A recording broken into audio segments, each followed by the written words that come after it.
Buenas tardes, puede empezar, profesor. Ya, muy buenas tardes.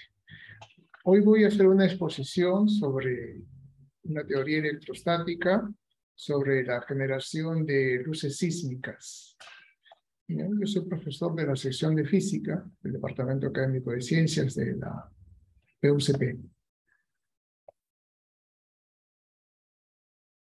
Para este trabajo hemos hecho el estudio de 3 movimientos sísmicos bastante fuertes, ¿no?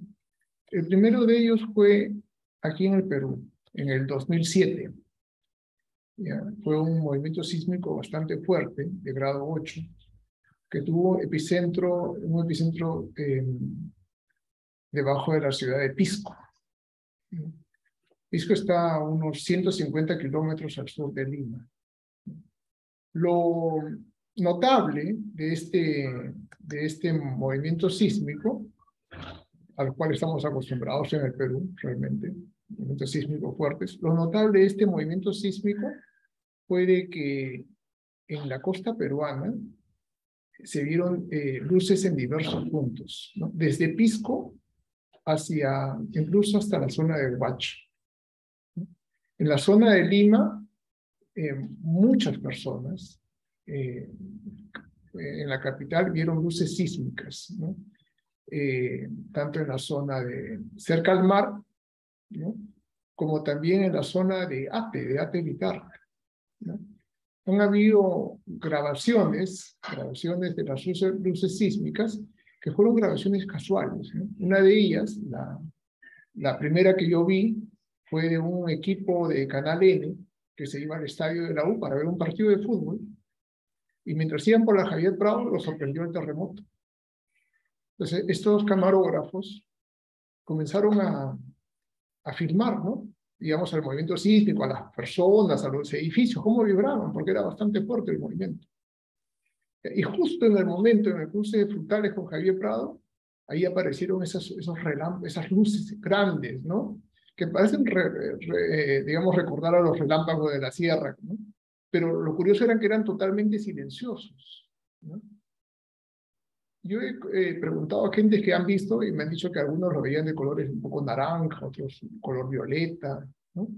Entonces, eso fue un espectáculo y por primera vez, bueno, gracias a los videos y a los celulares se grabaron estas luces sísmicas, ¿no? Pero no solamente en el Perú se han observado, sino también en el 2016, ya, hace 6 años, en el Ecuador también hubo un movimiento sísmico bastante fuerte, 7.8. Esta era la zona del epicentro, ¿no? Esta era la zona del epicentro, aquí en el norte del Ecuador. Y sin embargo, aquí en la zona de Guayaquil se vieron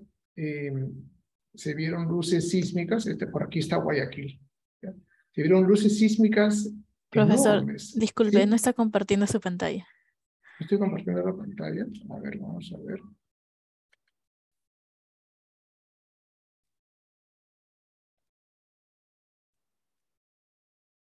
Y ahora sí. Sí, perfecto. Ya, muy bien. Ya, muchas gracias. Bueno, entonces, en la parte, bueno, lo del Perú ya era más o menos conocido, felizmente que se desconectó al comienzo. En el Ecuador, ya como estaba mencionando, en el 2016 hubo un terremoto fuerte, ¿no? Parecido al de Pisco, ¿no? Por la magnitud. En el norte del Ecuador, este era el epicentro, y por aquí está Guayaquil, ¿no? Y en Guayaquil también se vieron unas luces sísmicas enormes, ¿no? Hay un video ya en la web en la cual muestran las luces sísmicas, ¿no? Que fueron grabados por una cámara de seguridad, ¿no? Parecido a la grabación que hubo también en la Universidad Católica, ¿no? Entonces, ahora hay que considerar, pues, de que entre el epicentro y Guayaquil hay 250 kilómetros, ¿no? Es una gran distancia. Entonces, directamente no se podría, pues, pensar de que entre el epicentro y a 250 kilómetros va a haber una conexión para que se generen aquí luces sísmicas, ¿no? Acá les muestro, es una fotografía. Hubieron varias luces sísmicas, esa es una de ellas, ¿no? que fue tomada por esa cámara de seguridad de SPOL. SPOL es un politécnico, ¿no? Es como una universidad en Guayaquil, y que por esas cosas del destino, ¿no? Con tanta suerte, justamente estaba dirigida hacia la zona por donde aparecieron todas esas luces. ¿Ya? Es una cámara de muy buena resolución, ¿ya? Los colores también son bastante nítidos, y felizmente la universidad lo puso en la web, ¿no? Gratis, lo pusieron, ¿no? ¿Ya? Guayaquil está a 250 kilómetros al sur del epicentro. Es una gran distancia. Y el otro movimiento sísmico que también hemos, bueno, acá está la ubicación, ¿ya? Aquí esta es la SPOL, se llama esta escuela politécnica ahí en Guayaquil. Acá estaba la cámara de seguridad, ¿ya? Y este era su campo de visión, estas dos líneas rojas. Es decir, la cámara giraba, ¿ya? Entre esta línea y esta línea de aquí. Y este era el campo de visión de la cámara. Aquí hay una falla geológica que se llama Chongón-Colonche, ¿no? Que llega hasta Guayaquil, viene del norte del Ecuador y llega hasta Guayaquil, ¿no? Quizás se podría pensar en alguna relación entre la falla geológica y la generación de las luces. Bien. Y por último, el tercer movimiento sísmico que hemos tomado para el estudio ha sido el de que hubo en México en el 2017, hace 5 años. Ese incluso fue más fuerte que el Perú, ¿no? Del 2007.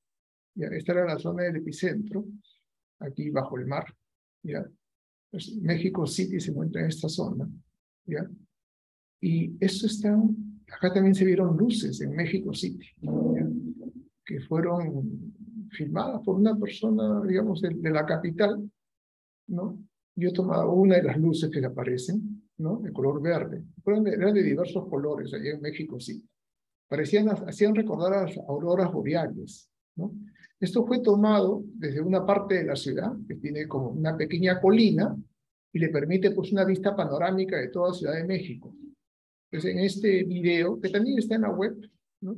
Se pueden ver las diversas luminiscencias que aparecieron, sobre todo en México City. También fue un terremoto largo. Lo interesante es que México City, o Ciudad de México, está a 740 kilómetros al noroeste del epicentro. ¿Ya? Es como si hubiese sido en Moquegua el terremoto y en Lima vemos las luces, ¿no? Entonces ahí sí ya parece pues casi imposible que haya una correlación directa entre el epicentro y las luces, ¿no? Ya 740 kilómetros es bastante. Bien. Bueno, lo que sí se pudo observar, y eso es parte del trabajo que hicimos aquí en Lima, en la Universidad Católica, por primera vez, ¿no? Pues, digamos, este estudio antes no existía, ¿no? Y lo hemos hecho en la Universidad Católica por primera vez, digamos, lo importante, ¿ya? De que hubo una correlación. Acá, fíjense, estamos viendo el movimiento sísmico de Guayaquil. Esas son las ondas sísmicas, ¿ya? Estas líneas negras, como un sismógrafo. Y las líneas rojas, ¿ya? Acá el eje horizontal es el eje del tiempo. Acá es la aceleración. Las líneas rojas representan al momento, ¿ya? Donde aparecen las luces. Es decir, nosotros tomamos un cronómetro y aparece la primera luz y ahí hacemos el start del cronómetro. Ya comenzamos a tomar el tiempo. Y vamos, y cuando aparece la segunda luz, anotamos el tiempo. Y así con la tercera, la cuarta, y así sucesivamente. Y después ponemos, ¿ya? Toda esa, digamos, generación de luces en el tiempo, lo ponemos sobre esta acelerograma, ¿ya? Que representa pues a las ondas sísmicas. Y se puede notar de que hay una correlación temporal. Cuando ocurre la primera luz, acá tenemos un extremo relativo en el movimiento sísmico. Para la segunda luz también, para la tercera también, para la cuarta también, y así sucesivamente. Incluso nos podemos ir aquí en hasta las últimas ondas sísmicas, y la correlación siempre existía, ¿ya? Entre un valor extremo de la onda sísmica y la generación de esa luz, ¿no? ¿Ya? Esto era para el caso de Guayaquil. Para el caso de Ciudad de México también ocurrió lo mismo. Había una correlación entre la primera luz, la segunda, la tercera. Las líneas rojas son las luces y lo negro pues es como un sismógrafo. Y había una correlación incluso también en las últimas ondas, ¿no? Entre la última luz y este pico del sísmico. Aquí también, bueno, es chico, pero esa acá sí es grande, esta acá ya es grande, esa acá también. Son valores extremos, ¿no? Puede ser hacia arriba o hacia abajo. Entonces había una correlación temporal, ¿ya? Entre el movimiento sísmico y la ocurrencia de las luces, ¿ya? Naturalmente, una correlación no implica directamente que haya una causalidad, ¿no? Uno podría decir, bueno, fue una correlación, una coincidencia fortuita, ¿no? Pero bueno, tantas coincidencias fortuitas ya es sospechoso, ¿no? Entonces, esto ya habría que analizarlo, ¿no? Digamos, desde el punto de vista físico. ¿Por qué podría haber esta coincidencia? Se han generado se han producido muchas teorías, ¿no? Para ver esta correlación entre las luces sísmicas y los terremotos, ¿no? Una de ellas, la más difundida, la que tiene más marketing en la web, y eso debido a que su autor lo ha difundido bastante, es de que considerar de que la corteza terrestre se comporta como un semiconductor, ¿no? La teoría de Freud, ¿no? En la cual dice que la roca, cuando está sometida a presiones grandes, se convierte en un semiconductor. Y eso permite la emisión de un montón de cargas de huecos positivos, ¿no? Pero lo que no explica esa teoría es de que la corteza terrestre no está formada solamente por roca, pues, ¿no? Si nosotros vemos acá en Lima, ¿ya? En cualquier lugar donde están haciendo, digamos, reparaciones de sedapal, nosotros vemos que la corteza terrestre pues, no es roca pura, ¿no? Es un montón de tierra mezclado con piedras, ¿no? Y, y entonces él mencionaba pues de que en la roca se genera como si fuese un semiconductor. Yo digo, y bueno, y en la parte de arena ya no tienes semiconductor, ¿no? No, ahí falla tu teoría, ¿no? Esa es una de las más difundidas, bueno, por el autor Freud, que no es físico, pero es un geólogo alemán que vive en los Estados Unidos. Yo lo conocí aquí en Lima y le pregunté por eso, ¿no? Por la falla de esa teoría, ¿no? No supo explicarla. Después también hay una teoría de un científico japonés en la cual él menciona de que su teoría menciona de que en la corteza terrestre hay chorros de agua que son expulsados a través de la corteza, ¿no? En la cual se mezcla agua con carga eléctrica, ¿ya? Y eso permitiría, digamos, explicar las luces que se han visto en Japón, ¿no? De los años 60, ¿ya? Pero realmente esa teoría también no es convincente, ¿no? Porque si uno tiene, digamos, él menciona que hay entre 3 y 5 atmósferas en los chorros de agua. Es como si en una botella de agua mineral que tiene solamente una atmósfera y un poquito más, uno lo destapa, pues se escucha cuando sale, ¿no? El agua efervescente sale y se escucha, ¿no? Uno mueve la botella y sale, pues se escucha. Oye, 5 atmósferas sería pues un chorro con una presión, ¿no? Que se escucharía, ¿no? Pero en Japón esas luces sísmicas, que estuvieron durante casi un año, las luces sísmicas, no se escuchó nada, eran totalmente silenciosas, ¿no? Eso es por un lado. Por otro lado, si es que saldría un chorro, ¿ya? Y ese chorro tendría carga eléctrica y después se debería eso a la luminiscencia debido al chorro, oye, entonces la luminiscencia pues tendría la forma del chorro de agua, ¿no? Pero en el Japón, todas las luces que salieron, todas las luminiscencias no se veían como chorros de agua, se veían como los de Lima, ¿no? O como los del Ecuador, que tenían simetría esférica y era una distribución pues en todas las direcciones, ¿no? Desde un punto de la Tierra. Entonces ahí hay ciertas fallas, ¿no? En esas dos teorías. Incluso la de los japoneses ha salido en la revista Nature. Me sorprende un poco, ¿no? De que los editores no hayan notado esas fallas de coherencia interna en esas teorías. Me sorprende un poco. Bueno, debido a eso, como no me convencían esas teorías, me parecían pues que tenían incoherencias físicas, ¿no?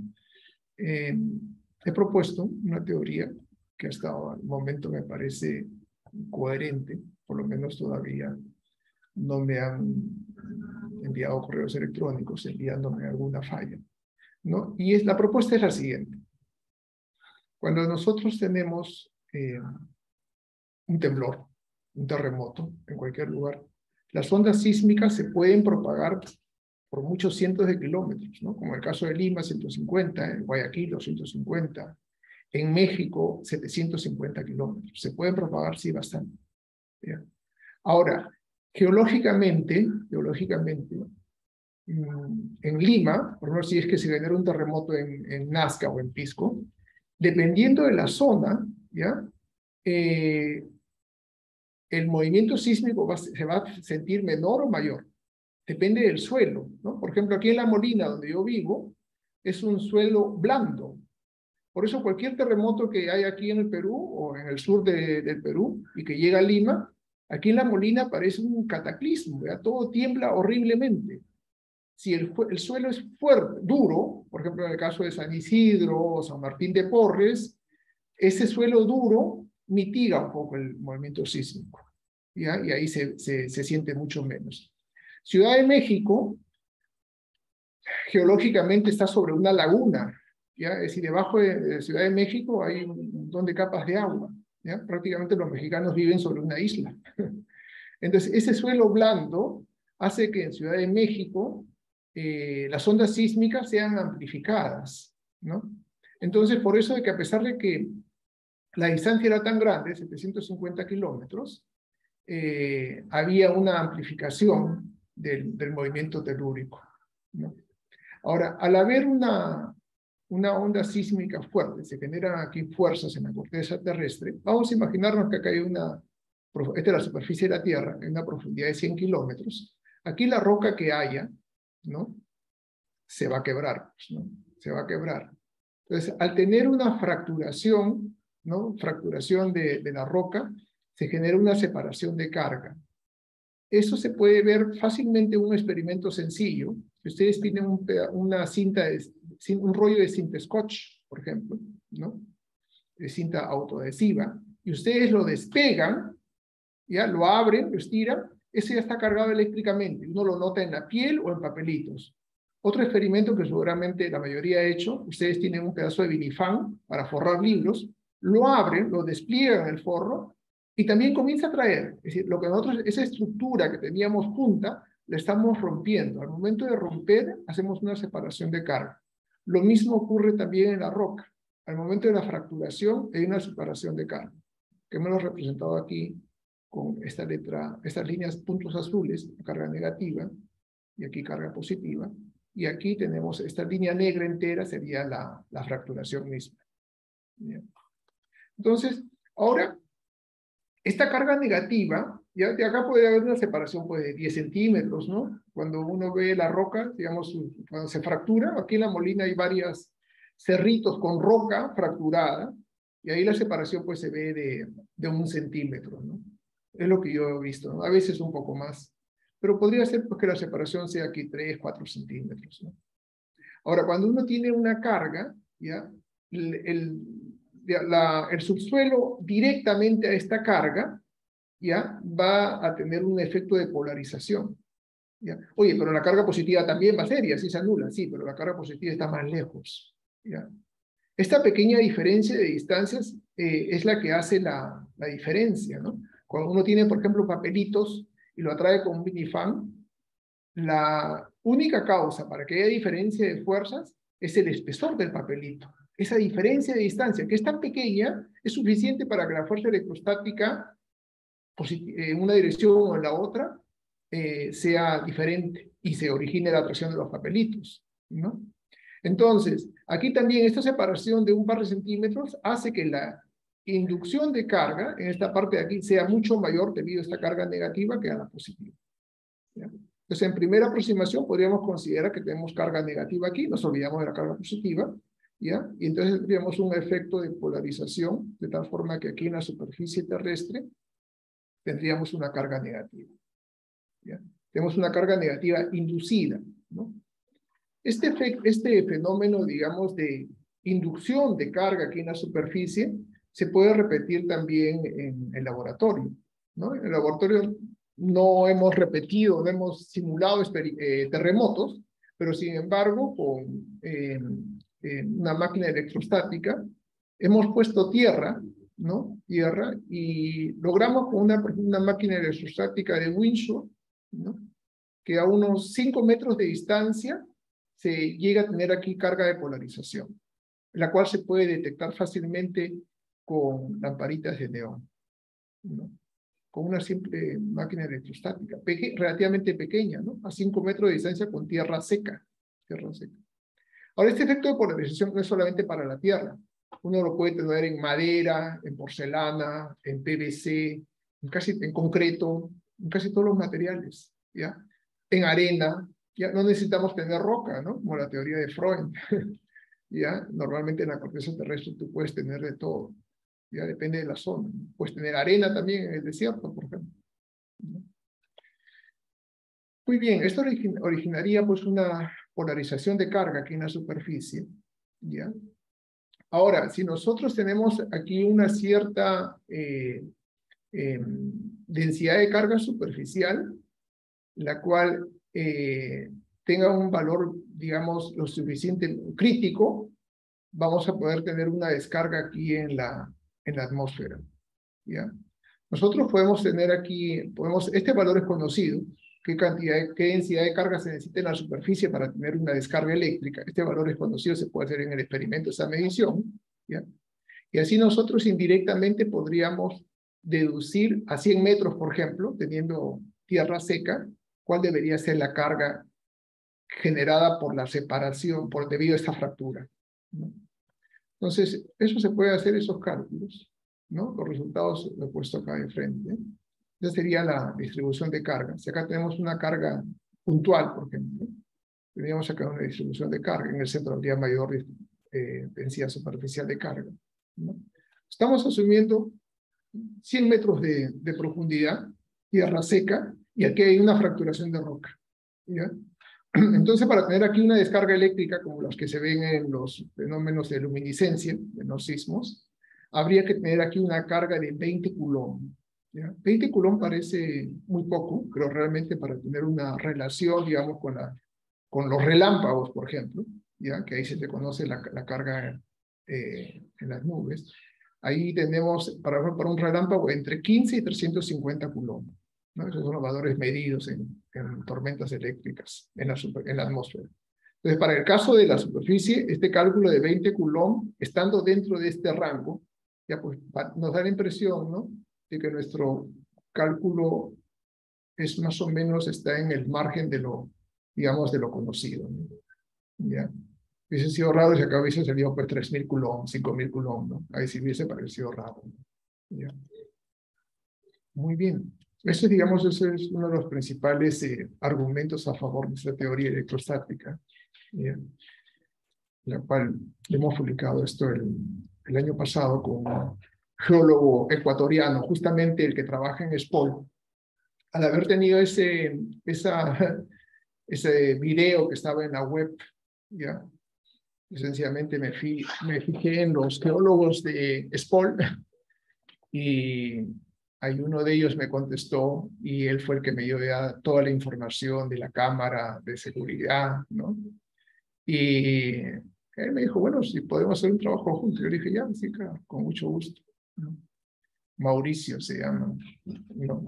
Y hicimos un trabajo que lo publicamos el año pasado, ¿no? Y bueno, esa es la información que quería compartir con ustedes, ¿no? Espero que les haya gustado. Y acá he apuntado mi correo electrónico, ¿no? Si alguien quisiera enviar alguna pregunta, con mucho gusto voy a tratar de resolver. Y ahora sí, a las preguntas que haya de parte del público, con todo gusto, ¿no? Ya, muchas gracias por la atención.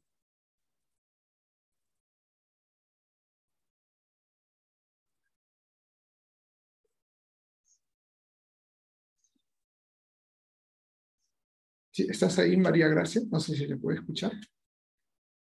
Sí. Sí. Si los participantes tuvieran alguna pregunta, pueden activar sus micrófonos o escribirla a través del chat.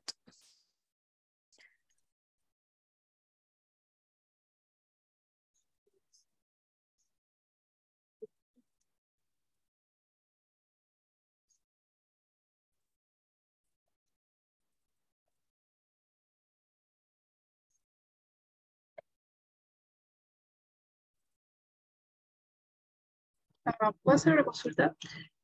Sí,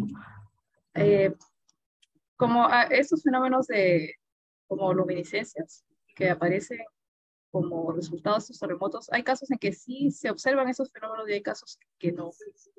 ¿Hay alguna relación con, no sé, la profundidad del epicentro? O no sé, que haga que en determinadas circunstancias sí se puedan ver esos fenómenos de luces y en otros no. ya. Bueno, digámoslo, la profundidad del epicentro, como habíamos visto en el caso de, por ejemplo, México, ¿no? Las luces, si te das cuenta, las luces en México City, entre el epicentro y México City hay 750 kilómetros. Entonces ya la distancia, enorme, ¿ya? Es prácticamente la distancia de Lima-Tacna, ¿ya? La mitad del largo del Perú. Ya digamos, eso ya nos indica, digamos, de que no hay una relación directa con el epicentro. Por ejemplo, te voy a mostrar aquí en estas correlaciones que teníamos, ¿ya? Estas correlaciones que habíamos tenido entre las luces sísmicas y los movimientos, digamos, las aceleraciones, eran para estaciones sismológicas cerca del lugar donde aparecían las luces sísmicas. Esta correlación no se da cuando estas ondas sísmicas han sido medidas en lugares cercanos a los epicentros. Ahí esa correlación ya no se da. ¿Ya? Eso fue para el caso de Perú, para el caso de México y para el caso de Guayaquil. Hice el chequeo porque me dieron las aceleraciones y solamente para los lugares cercanos a las luces había esta correlación. ¿Ya? Ahora, depende de la intensidad del terremoto y depende de la profundidad. Por ejemplo, en Europa, ya en el sur de Europa, en Grecia, en España, a veces digamos, el movimiento sísmico se nota bastante fuerte porque los epicentros ahí son a 20 kilómetros de distancia, ¿no? De profundidad. En cambio, aquí en el Perú, la mayoría de los terremotos han sido pues a unas profundidades de 60 kilómetros, ¿no? Mucho más, ¿no? Pero han sido sacudidas más fuertes. Entonces, depende de la profundidad, sí, pero depende también del movimiento sísmico, ¿no? Digamos, del movimiento sísmico original. Y no hay que olvidar, también depende bastante del suelo, ¿no? Como habíamos mencionado, Ciudad de México tiene un suelo bastante blando, ¿ya? Y es por eso que México, Ciudad de México siempre, ¿no? Pagan sustos enormes, porque ahí se amplifica bastante la señal, ¿no? Aquí yo también en La Molina, donde vivo, cualquier temblor pequeño que pueda haber, grado 4, que hay acá en el Perú, muchas veces en la costa peruana, aquí en La Molina se siente fuerte, bastante fuerte, ¿no? Parece como un tren que está pasando, ¿no? Yo lo escucho a lo lejos, que se vienen los temblores. Entonces depende de varios factores, ¿no? No solamente de la profundidad ni de la intensidad, sino también del suelo, ¿no?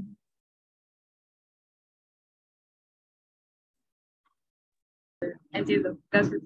Ya.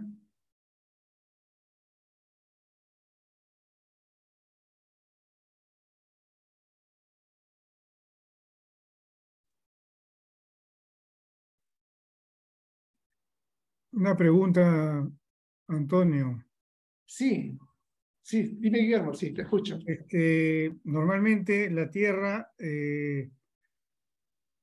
Tierra se conceptúa como un gran conductor, ¿no es cierto? Entonces, de Ya, tal manera que cuando tú quieres, por ejemplo, poner a tierra un aparato, actúa disipando toda la carga y la carga como que se distribuye en todo ese gran conductor. Entonces, en este exacto. caso, tú veo que concentras abajo de la concentración eh, o encima de la concentración de la rotura, ¿no debería distribuirse también en todo el conductor y no hacer esos efectos de pico? Ya, muy buena pregunta, Guillermo. Fíjate, yo también hice los experimentos, ¿no? Porque uno muchas veces dice, pues la Tierra es conductora, ¿no? Entonces, no habría separación de carga. Si hubiese separación de carga, realmente se volverían a unir y habría cortocircuito, ¿no? Sin embargo, cuando tú, por ejemplo, coges de un tomacorrientes, ¿no? 220 voltios de diferencia, lo sacas con dos cables y pones esos dos cables, por ejemplo, en tierra seca. Lo puedes poner a la distancia menor que pueda darte la vista y el pulso. Por ejemplo, menos que la mitad, medio milímetro de separación, y te vas a dar cuenta que no conduce. ¿Ya? Entonces, se dice que sí, bueno, conductora en ese sentido, digamos, si te cae un relámpago, ¿ya? Se va a distribuir. O si, por ejemplo, de la lavadora, bueno, se va a distribuir, ¿no? Pero depende, pues, en qué cantidad, ¿no? Cuando yo he probado con 220, a la menor distancia posible, y no ha habido ningún cortocircuito, ¿ya? Eso por un lado. Por otro lado, cuando de una máquina electrostática he conectado los dos polos, ¿no? Por ejemplo, de una máquina de Windsor, y tú lo pones, digamos, en la tierra, y tampoco hace un cortocircuito, ¿ya? Entonces, aproximadamente, para algunos casos, uno diría, sí, aproximadamente, pero digamos, cuando tú haces mediciones de carga eléctrica, no hay ningún corto, ¿no? ¿Ya?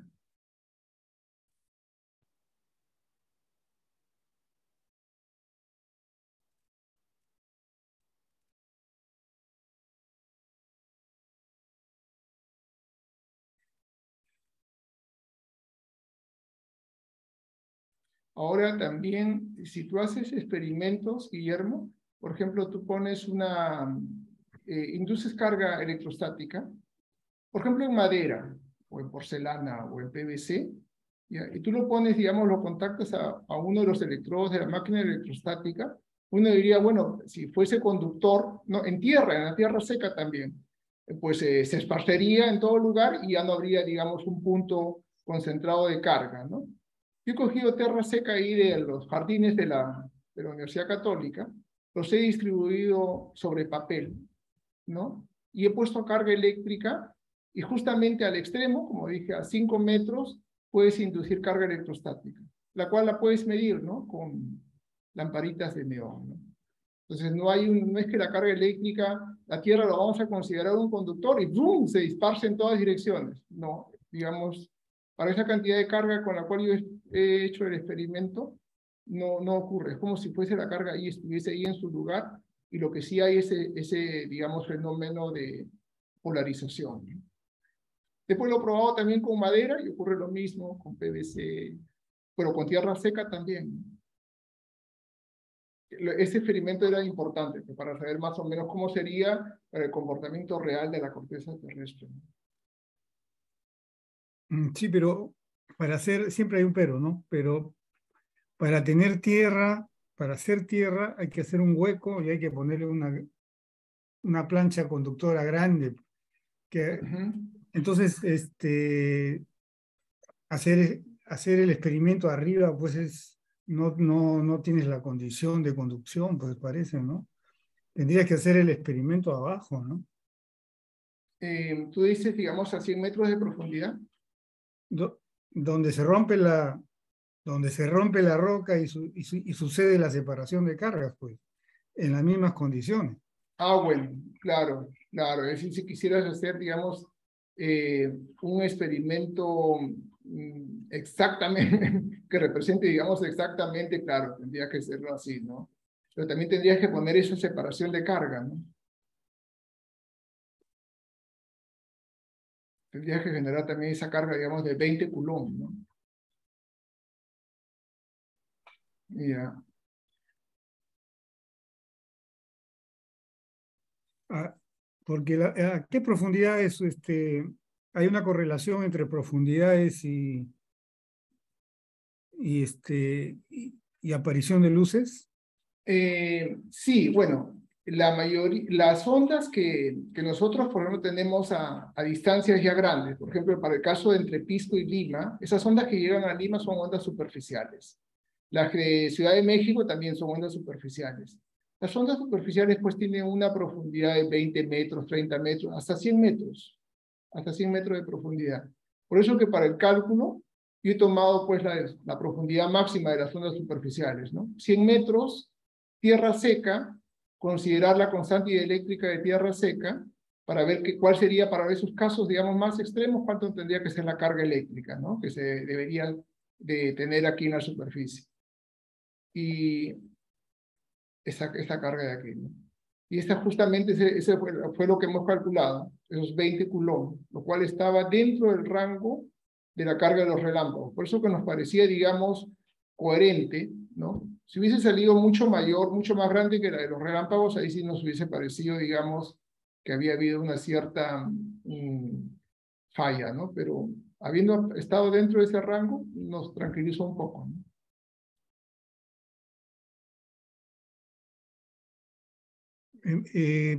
Cuando hablas de la profundidad de la onda, me das una duda. ¿Esta aparición de cargas es por las ondas o justo donde se producen las ondas es que aparecen las cargas? Es por las ondas, Guillermo. Bueno, mira, puede ser en ambos, ¿ya? Puede ser, digamos, por ejemplo, en el caso de Pisco, las luces sísmicas se vieron no solamente en Lima, se vieron entre Pisco y Lima. Entonces, pero no solamente sobre el epicentro se van a generar luces. Por ejemplo, en el caso de México, Ciudad de México estaba a 750 kilómetros, lejísimos, ¿no? Sobre el epicentro. Entonces, y esa es la parte clave. Digamos, la que lleva toda la energía son las ondas sísmicas, las ondas superficiales. Hasta donde llegue esa energía, a través de las ondas superficiales, y si en algún lugar genera fracturación de roca, ahí tú ya puedes tener luces sísmicas. Entonces, no solamente sobre el epicentro, sino cientos de kilómetros, también puedes tener luces sísmicas, ¿no? Que ha sido el caso de Guayaquil, 250 kilómetros de distancia. El caso de Ciudad de México, 750 creo, y el caso de Lima, 150 kilómetros. Gracias. Ya.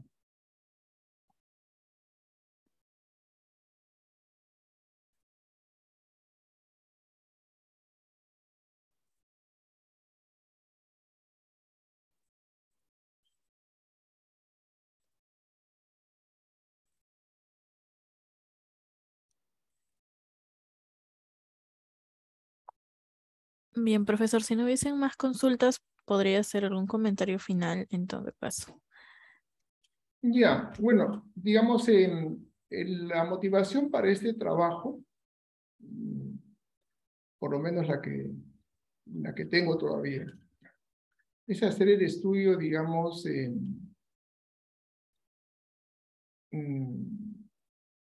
cerca de las fallas, ¿no? Aquí frente a la costa peruana, a lo largo de la costa peruana, y también de la costa de Chile hay la falla, ¿no? La falla Perú-Chile, ¿no? Entonces, ahí sería interesante hacer las mediciones, ¿no? Porque ahí se genera, cuando nosotros tenemos un mapa sísmico del Perú, nosotros vemos que la mayoría de los sismos son sobre la zona de esa falla Perú-Chile, ¿no? Entonces, lo interesante sería hacer justamente en esa zona, ¿ya? ¿De qué es posible? Creo que es posible, ¿ya? Yo he visto en la web, es interesante todo lo que uno encuentra en la web, han habido misiones en Chile con submarinos que en Chile se han puesto a observar la falla, ¿no? La falla de Perú-Chile en la zona chilena, ¿no?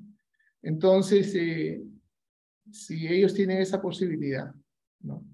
Entonces quizás se podría hacer un trabajo conjunto, ¿no? Entre científicos, ingenieros del Perú y de Chile, ¿no?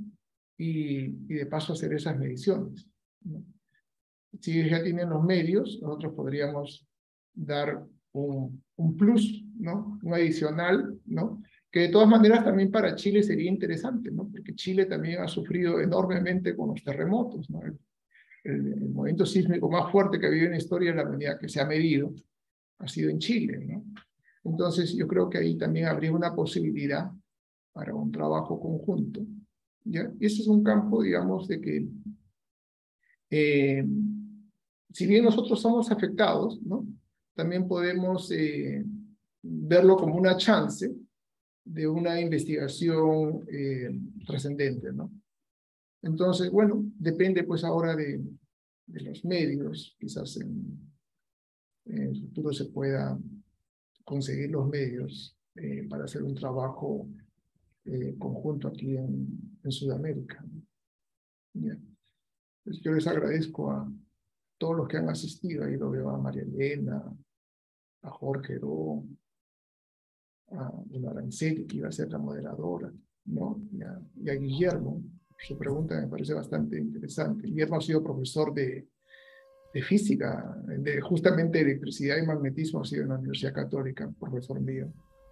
Aprovecho para comentarte que estuve leyendo que en otras universidades también están haciendo la misma o estudios similares, ¿no?, al tuyo, sobre todo con los últimos eventos que han pasado a nivel en los últimos meses, ¿no?, a nivel mundial, como los terremotos de México, los que han pasado en Asia, etcétera. Hay mucha información actual y, digamos, los estudios similares al tuyo están avanzando.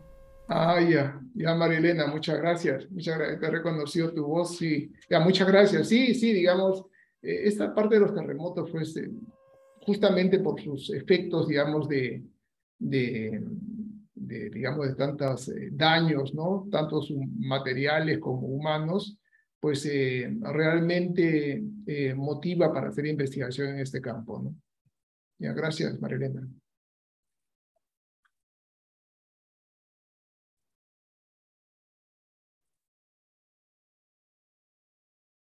Ya, bueno, por si acaso alguien le gustase hacer alguna, recibir información adicional, con gusto me pueden enviar aquí a mi correo de la universidad y yo trataré pues de absorber a sus preguntas o pedidos que puedan hacer, ¿no? Con mucho gusto.